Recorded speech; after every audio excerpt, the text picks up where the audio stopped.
Tell him, McCluskey. Tell him what time it is. Little Hen says it's time to rock and roll. All you people are so scared of me. Come quietly or there will be trouble. Man, that's just me. I'm Batman. This is Sparta! There is a tiger in the bathroom! I'm an excellent driver. If it bleeds, we can kill it. Pop quiz, hotshot. Keep the change, you filthy animal. This guy's insane. Well, he thought he was the subject of a secret government mind control project. This'll take a minute. Sure. As it turns out, he really was being given daily doses of LSD for 11 years. Well, in that case, it looks great. Fantastic. Yeah.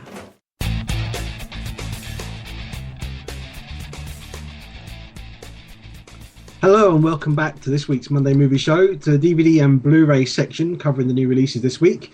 If you are listening to us live in chat, then feel free to leave us some comments on the show and go through us as we're going through the DVD and Blu-ray top 10 that we'll be doing first, and then the new releases, which are including... I promise I won't kill anybody with these new releases.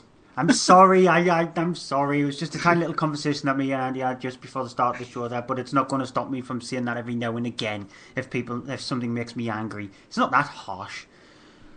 We do have Evil Dead, which is a remake, reboot, rehash, whatever you want to recall it. The Place Beyond the Pines, starring Ryan Gosling. Passions, which is a American remake of a French film called... Love Crime is the translation. Thank you. And we also have Harmony Korine's new film, Spring Breakers. Oh yeah, looking forward to hearing what Stuart's got to say about that. If you want to also tweet us at any point, you can tweet the show at Monday Movie Show. There's me, you can tweet at AHDVD, and Stuart, you can tweet at Cryptic Tadpole. But let's go straight into the DVD and Blu-ray top 10, starting at number 10 with Side Effects. Which is not bad. I don't think it's Steven Soderbergh's best film since he's decided to since he went down the route of reeling back his actors a little bit. I'm glad he did that because it makes his movies more coherent and more enjoyable to watch. You want to follow the characters more. So I think Behind the Candelabra is his strongest film in that kind of ilk. But it's still an interesting film at times, finding out the side effects of prescription drugs and I'm trying to think of the word. They're experimental pharmaceuticals. That's it. Ooh. Number 9 is Red, which is better than the sequel. I'm just seeing that because I haven't actually seen the sequel yet. But it's not a bad action film. It's a very straight down the line action movie, but it's not bad. Number 8 is The Host, which is absolute garbage. I'm sorry. No, every not. now and No, again, I've got to get the G word in it, but yeah, it's beyond contempt. I hated this movie really badly. I'm waiting on Booger in the chat because he always says that he likes this film as well. And number 7 is Trance. Let's call the whole thing off. But yeah, it's not Danny Boyle's strongest film. I believe that 28 Days Later or Sunshine is, I think, Danny Boyle's best film. It's not too bad. It peters out a lot. It's James McAvoy, and he's okay in the movie. And the more the movie unravels, the more you find out about it. You're thinking, is he actually going to be able to tie this story together? And he does in the end. But you have to sit through a movie where you do get confused a lot. Number 6 is Jack the Giant Slayer, which is a very weak movie. Bryan Singer, who's going on to do X-Men Days of Future Past, he did this movie, and it was sort of like hoping that it gives an indication of what kind of quality we might expect with X-Men. I really do hope that the next X-Men movie is miles better than this, because this is I wouldn't say it's a blockbuster kind of movie. It tries to be, but it just feels on every single level. The last 20 minutes of it had promise, and it showed you what kind of movie it should have been. And at number 5. I was thinking of number 6 again for some reason. It's G.I. Joe Retaliation, which is rubbish. It's okay at times. We keep on harking on a scene where it's really well done, but it is really badly acted. It's not exciting at all. The first one is a cheesy action film, and it works because of that. This loses its cheese. I'm sorry, I didn't expect you to say that. And number 4 was new entry for Stolen, I think that's the reason why I'm actually allergic to G.I. Joe Retaliation now. Yeah, Stolen, again, it's another one of those action films which is by the book. It's boring, to be honest. There is nothing you've seen before that Nicolas Cage doing a very safe movie. He's going down the same route as Liam Neeson and Bruce Willis. They just seem to be taking really easy roles. I saw the cover in the shops today, and it had on it from Simon West, the director of The Expendables 2, on the cover. I thought they might have picked one of his other films and maybe not Expendables 2, because there's a lot of people that don't like that film, like yourself either. Number 3, a new entry for Dark Skies. I actually like Expendables 2 more so than Stolen, to be honest. Well, hey! Because at least Expendables 2 didn't try to be anything what it is. It tried to be a dumb action film, and that's what it is. Dark Skies, however, again, like with The Conjuring, is one of those typical checklist horror films. But unlike The Conjuring has a bit of style to it. This is just very formulaic. There is a couple of jumps in the movie that some people might have, but you've seen all the cliches before, like I've said. It's not bad, but it's Jason Blum, who has a knack of being able to take a ghost movie where it has a budget of less than $5 million and easily makes a profit out of it. None of his movies has actually made a loss. Since he started making, which was Paranormal Activity, his first film, Blumhouse Productions has never made a loss on a film they've ever made so far. Interesting. At number 2, Despicable Me. Which is really funny, but not as funny as the sequel. And at number 1 is technically a new entry because it had been deleted, but it's Disney's The Jungle Book. Yeah, it was re-released on Blu-ray. I'm guessing most of the sales is from the Blu-ray itself.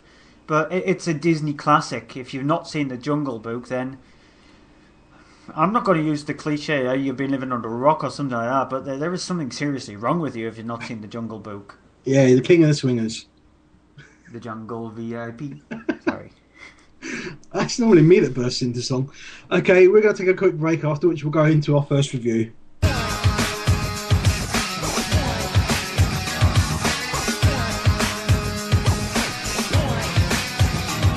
You say you want a podcast that's adequate but tries, where ham hock, bouncy ball and Dalek sex talk drivel about their lives, where Satan reads us his top 5 lists and robots read us the news about games, pop culture and internet. You better shoot through to iTunes. The things we say will please your ears in an impure way. The things we say. We are the Lolacost. Oh, Dr. Hawk. We are the Lolacost, Season 4, talking piffle about out on Spreaker and iTunes. Follow us at We Are the Lolacost with a letter R.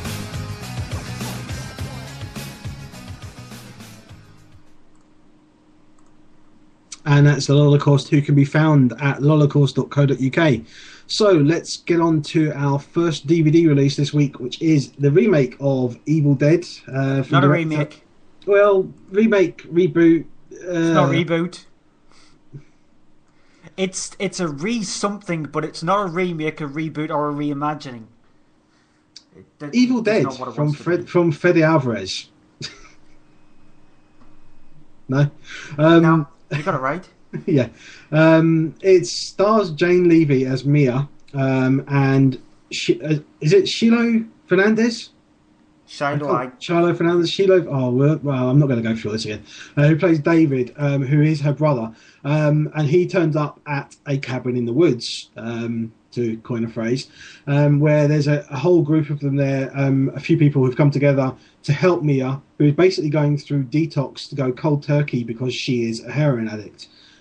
She makes a sort of a plea to them, an agreement with them that she is no longer going to take drugs. She pours what she has left of the drugs there down a disused well, and the whole lot of them are in this house, then in this cabin, where they're all sort of there, but then Mia, because she's sort of freaking out a bit, is going a bit nuts.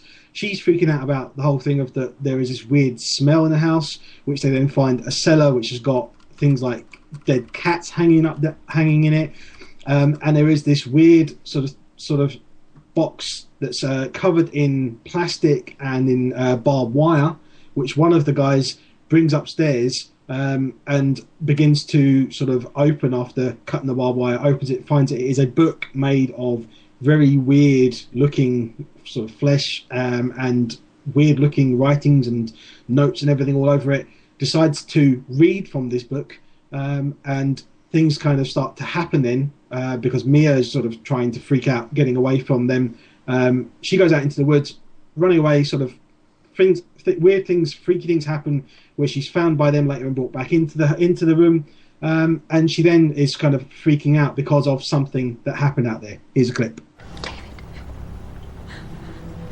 Please. Please. You have to get me out of here. Yeah, look, nobody said this is gonna be easy. No. You don't understand. There was something in the woods, David.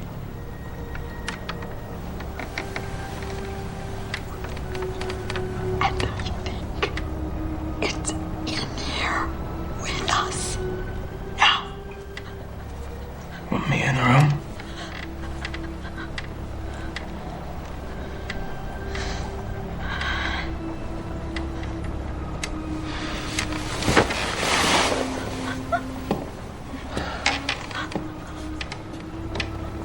Look, you know it's all in your head. Okay, just try to get it together. Feel better tomorrow, okay? And so then shortly thereafter, even more weirder things happen and all hell kind of starts to break loose in the cabin. Now, I did see the original Evil Dead years ago. I can't remember much of it. It's not my favourite thing because I don't really go for horror, but I do remember elements of it. This film basically seems to have none of those elements really, apart from the whole thing of having the book and they read the book and then weird things start to happen.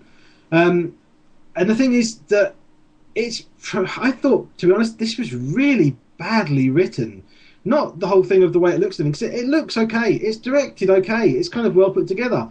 It is basically a gore fest. The more it goes on, it turns into a complete and utter gore, blood and guts and everything. But before that, you're kind of watching it, and it's like, you're like, really? You're going to do that? Really? You're going to do this? Really? And the characters in it are so just terribly boring, uninteresting. You don't care if anything's going to happen to them, which it does. One of them who then cuts the barbed wire and opens the plastic on the book and starts reading the book, even though it looks like something from hell, and has loads of warnings on it written like, do not read from this book, who sits there and goes and reads aloud from it. And then you're kind of like, really? You're going to read aloud from this book? You know, I mean, if I had to read it, I would read it in my head. I wouldn't read it aloud.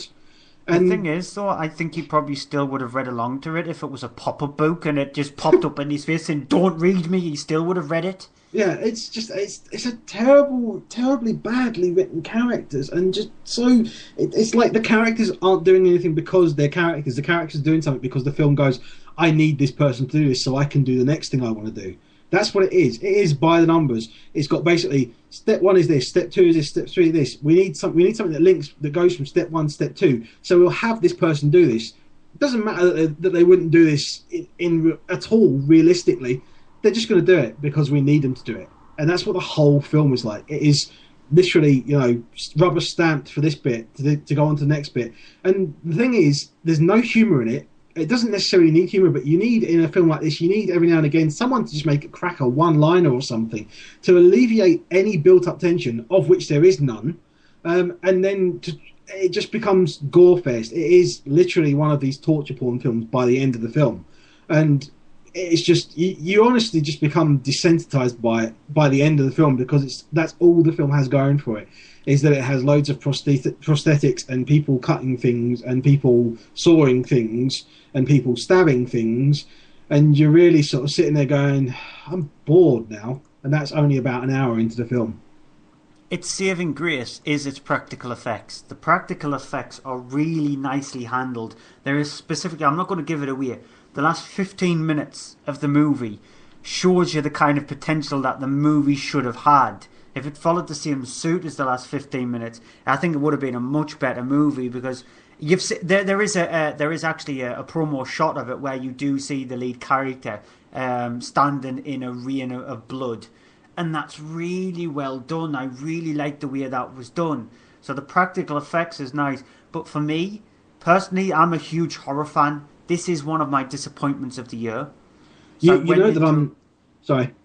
I was going to say, I went into it really wanting this to be like a nasty film, but also have tension like the first one, and maybe even some of the humour. I agree with you with the humour of the second one, but it had none of that, and it just felt like it washed away a lot of what Joss Whedon and Drew Goddard created with Cabin in the Woods. Yeah. Trying to make that a sort of like spoof, but make it a serious, comical kind of spoof and feeling like an 80s film. Whereas this one, it just felt like Fede Alvarez was a huge fan of the movie, but he just wanted to make a homage rather than a remake, reboot, or reimagining. It's a homage. It's like there's a character in Cabin in the Woods who's going, maybe we shouldn't do this. Maybe we shouldn't read, the book that's covered in flesh and wrapped in barbed wire. If they had a character like that from this film, it would have worked so much better. But it just literally dumb characters doing dumb things. What are you doing? Sorry, that's a motorbike. That wasn't me. Trust me, it was a motorbike. And it's just dumb and annoying. And even for me, someone who doesn't like horror, I watched this and I was just bored. It's not scary. And that's from someone who does scare easily in these things. And it's kind of like Eli Roth does Evil Dead.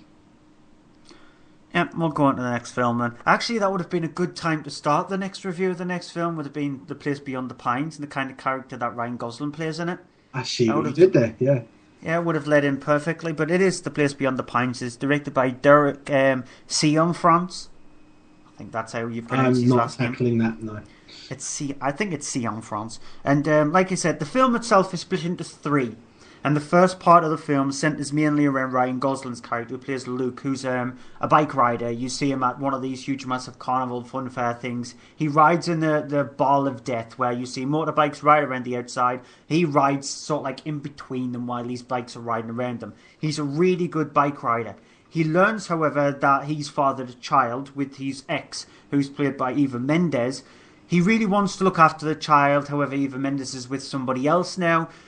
And the only way he's going to be able to do that, to try and provide for his child, is give up what he's doing with his bike riding, his stunt riding, and instead he thinks it's best for him to rob banks. So with a friend, supposedly a better bike rider than him, he decides to rob banks to try and get enough money together to try and look after his family. Here's a clip.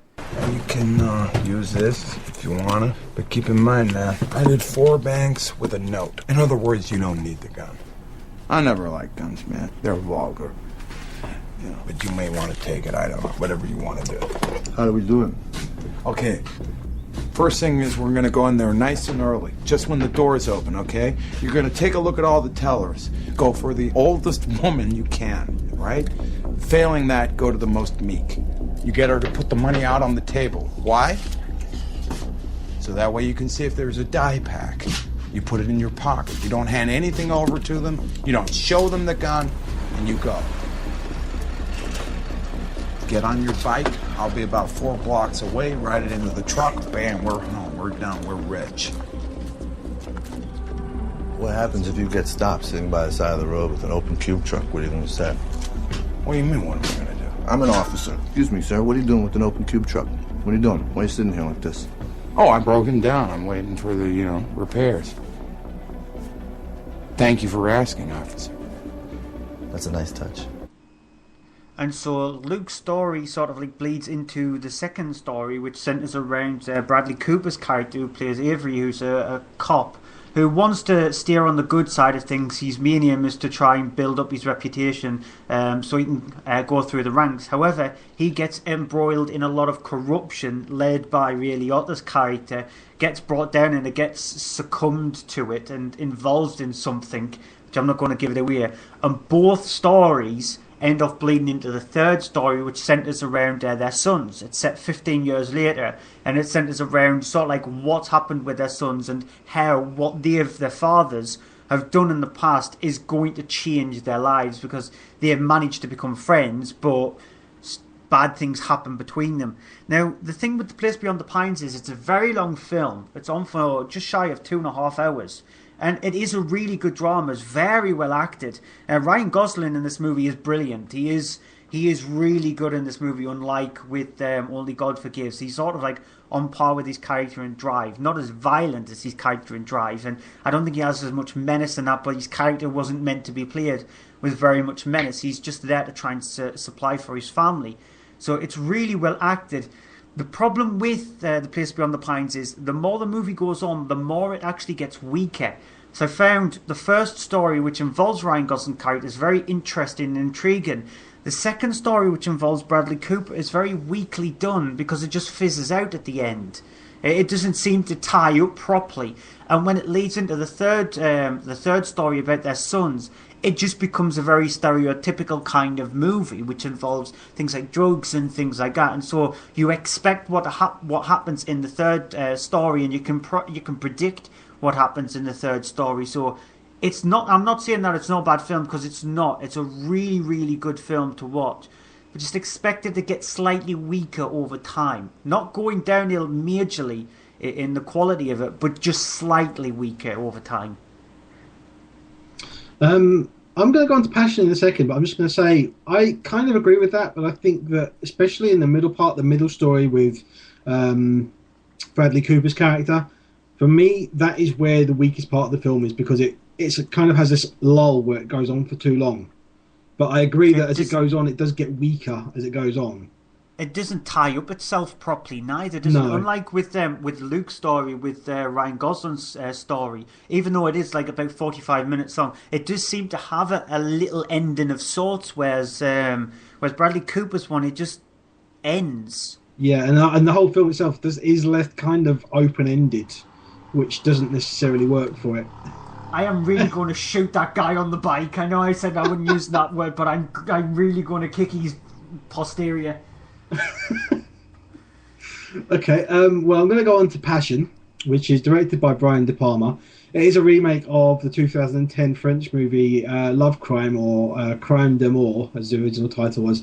This movie you have with starring Rachel McAdams as Christine and Noomi Rapace as Isabel, who are two women who work at a advertising company. Now, Rachel McAdams' character, is the boss of the two of them. And things seem to be going sort of really well with them. There is this weird kind of flirtatious sort of relationship between the two of them.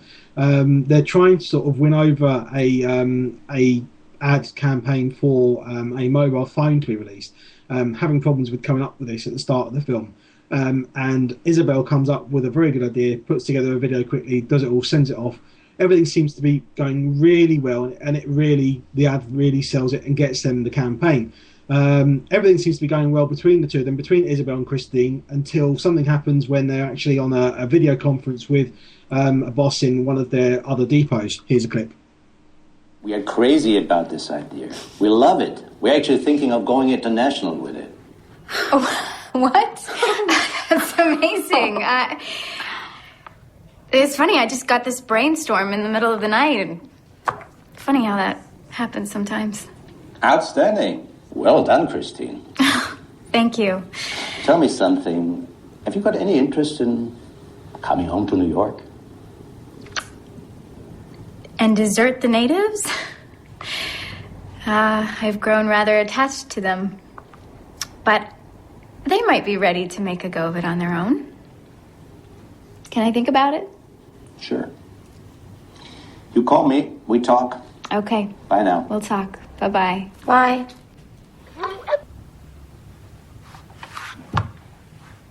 You're shocked because I took credit for your idea. Honestly, I would expect you to do the exact same thing in my place. I wanted New York, but I wasn't counting on it. And thanks to you, I got my shot and I took it. I mean, there's no backstabbing here. This is business, Isabel. And we're all on the same team. So when this the relationship starts to take a bit of a turn for the worse because of the fact of the two start kind of becoming bitter rivalries because of the fact of that Christine is trying to keep her position of superiority, and Isabel is then finding herself sort of being manipulated and the sort of being caught in the middle of a kind of a love triangle with this other character as well. The thing is as well that then what happens? Something happens that Isabel is accused of a crime.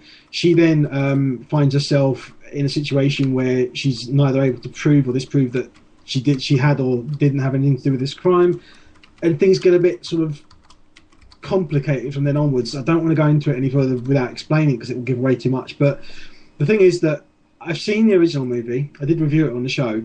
The original movie kind of works but has a problem with the ending. This movie is basically a remake of it. It's very similar. It has the same problems as the original movie does, but it has an additional problem in that the original movie had two actresses playing the leads, which were Ludwig Senior. It's a French name, so I'm sorry I can't pronounce it. And Christine Scott Thomas. Christine Scott Thomas plays the Christine character in the original. And the thing is, between the two actors, there is an age difference of about 15 to 20 years between them. In this movie, Rachel McAdams and Noomi Rapace, they're two actresses who are basically around about the same age. There is not much of a difference of a gap between their ages. And that is where this movie has a real problem, because of the fact that you have this character who is a superior character, who's been in the job and is the superior in the job, but is fighting to keep the position, and the new one who's sort of the upcoming one who's doing well and getting a name for herself. And for me, that relationship between the two of them just didn't work. I didn't find the sort of chemistry between the two of them worked. And then as it goes on, there are these other characters that interact with them as this sort of weird love triangle thing happens, which I also didn't find especially work. There's a distinct lack of personality, lack of emotion between the characters that was in the French one that's missing in this one. There is a little thing to do as it builds on as with the ending, which Brian De Palma has changed in this film, which is a thing that fixes part of the problem with the ending, but it still doesn't quite work. And for me, it just didn't work for me. Having seen the original one, I didn't need to see this at all. If I hadn't seen the original one, this might have worked better, but I don't think it does. Okay, next up, Spring Breakers then. It's directed by Harmony Korine. Now, if you know Harmony Korine and the kind of movies that he's made a film called Kids, he made a film called Gummo, he made a film called Trash Humpers. So with that kind of record, you can probably expect the kind of movie that he's made. But this is probably his most straightforward film, and that's saying a lot. It stars Selena Gomez, who plays Faith, Vanessa Hudgens, who plays Candy, Ashley Benson, who plays Britt, and Rachel Corrin, who plays Cotty. I think some kind of relation to Harmony Korine. I'm guessing that she is. And they are best friends at college. They've just broke up for spring break. They're trying to bring together as much money as they possibly can. They come up with an idea of raiding this cafe kind of place for money so they can go for spring break in California. They end up getting to spring break in California. They cause a bit of a ruckus, a bit of a mess. They get arrested. However, they do get They do get sort of like sprung out of jail by somebody called Alien, who's played by James Franco. Here's a clip. Who are you? My name's Alien. My real name's Al, but truth be told, I ain't from this planet, y'all. Alien? That's what they call me. Why are you here? I saw y'all in there. They like nice people. Thought maybe I'll bail you out. Why? I know. Come on, y'all. Why acting suspicious? Get in. Where are we going? Go wherever you all want. Cotty. Got the right idea? Come on. I'll be your chauffeur. Y'all can play Beyonce. And so this character of Alien, he's gone and rescued them and takes them under their wing of sorts, and the rest of the film is like a bad trip. It's like if you've seen the film Fear and Loathing in Las Vegas, the scenes where Johnny Depp's character has actually got high on a lot of drugs. This is the sort of film that Spring Breakers is. There is a lot of reused dialogue in the movie. There is a lot of swearing. There is a lot of sexual nature in the film itself. Very, very little violence. You don't get the proper violence until near the end of the movie. But it is rated 18 because of the amount of bad language and the amount of sexual nature and drug taking there is in the film itself. It is just like Harmony Korine has seen the ideas that the directors have done of The Hangover, has done with films like Project X, and thinking, I can do that as well. And tried to take two actresses who were involved with things like Disney in Selena Gomez and Vanessa Hudgens and said, this is the movie where you can go crazy and show that you're no longer young girls anymore. Selena Gomez doesn't take those by the reins because she chickens out halfway through. Vanessa Hudgens, however, she does take a character very much OTT. The movie itself is terrible. It has two tiny little saving graces. The scene where they're singing a Britney Spears song at the piano when Alien is playing it, when he starts to play her at the song, that's really bad. But when the proper song is played over the top of the violence that they commit, it's an interesting juxtaposition between the violence and the innocence of the song. So it matches up really well. The last 10 minutes is also shot really nicely because of the sort of the vibrant colours that the characters wear in the movie, bright pinks, bright greens. It really matches up with the violence that is on screen in the last 10 minutes of the film as well, and them seeing that it was the best thing that they've ever done, but you get the hints that they regretted what they did, even though it might not feel like they did. It's just the rest of the film is just a mess. It's a confusion. It's like you've been hit over the head with a frying pan. And you know in those Hanna-Barbera cartoons where you see the birds go on the top of your head and you become really dizzy. And as soon as they've disappeared, it's like you've been hit over the head again. And so you feel like you've just been constantly hit on the head just so you can feel really weird to try and be transfixed with this movie. And it's just, it's messy. It's very messy apart from those two little saving graces. Never in my wildest dreams did I ever think I would hear the words saving grace and Britney Spears mentioned in the same sentence. She should be proud of herself that she's got probably one of her worst songs, even though that's actually an understatement, played in a film where it's a really bad violence, but the song, because it's such an innocent song, it's probably her most innocent song. It's the song that she sang when she was close to the edge herself, when she was in when she had suicidal tendencies. And it matches it up really well with what's on the screen, with the violence on screen. It is the saving grace of the film. It's not very much of a saving grace, but it is the saving grace of the film. Well, that's all the DVDs that we have to review for this week. But I am going to mention also released this week, which we haven't been able to get hold of to see, was The Seasoning House, which is a small British film. We've both been trying to get hold of this because we've both sort of been following this as it's been released, and also with our friend Stuart on From Page to Screen. I've been following it since last year's Fright Fest. It was one of the highlights of Fright Fest 2012 for me, and it's just taken a while for it to come out. Yeah, it got a small London release in cinemas, but then it's finally got its DVD release. Four screens. I think I'm going to try and see if I can get that, because I almost got it today, because surprisingly for a new release it is on sale around about the £8 price for a new DVD release, which is not a lot. So I'm going to try and see if I can get this and actually review it for the site. So the site, if you don't know what it is already, is mondaymovieshow.co.uk. Hopefully keep your eyes out for that, and it'll be on there in the next few days if I get a chance. But other than that, we've got TV movies of the week to go through. You can go first. No, you can go first, because I don't have mine in front of me here. I'm going to have to find it. Are you a lazy person? Firstly, tomorrow night. So I'm guessing if you're listening back on the podcast or back on Spreaker or YouTube, then it'll be a bit pointless to try and sit down and watch this movie. A bit stuttery there. But it's The Addams Family. Classic movie. Brilliant, classic, twisted kids film. And that's on Tuesday on the 13th of August at 7:05. Andy made a slight joke, which was... Why is it on Wednesday? Yeah, I don't think it actually works now. No. And my other choice is a film called Creep, which is directed by Christopher Smith. It's his first film that he ever did. He went off to do things like Severance and Triangle, and I think Creep is actually a really good, creepy kind of movie.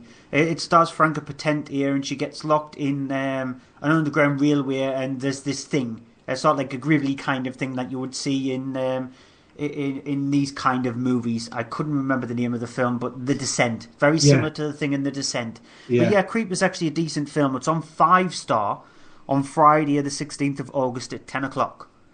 2 movies I've got for this week are, and this is one straight after the show pretty much, well, give or take an hour.